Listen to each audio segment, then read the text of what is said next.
proviamo a dire le cose come stanno. L'assessore sa perfettamente che le ZES del Sud Italia sono state finanziate semplicemente perché c'erano già i decreti, mentre la ZLS del Nord non sono state finanziate perché mancavano i decreti, tanto che il governo precedente in realtà un regalo di Natale al governo che è venuto dopo l'ha fatto davvero, perché il ministro Carfagna 2 giorni prima di decadere da ministro ha firmato esattamente i decreti attuativi e noi oggi siamo nelle condizioni di investire 200.000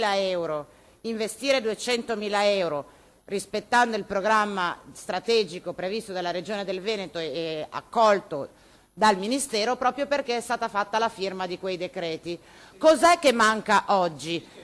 Ischega da mettere il governo Meloni nella legge di bilancio, non doveva metterli il governo precedente. Quindi guardi, Assessore, a me va bene tutto, le comunico che il giochino che è colpa del governo di Roma è finito. Ci sono degli emendamenti depositati al Senato a firma di diversi senatori del PD che chiedono il finanziamento delle ZLS di Venezia e di Rovigo. Siamo certi che una telefonata ai ministri della Lega e di Fratelli d'Italia contribuiranno all'approvazione di quegli emendamenti.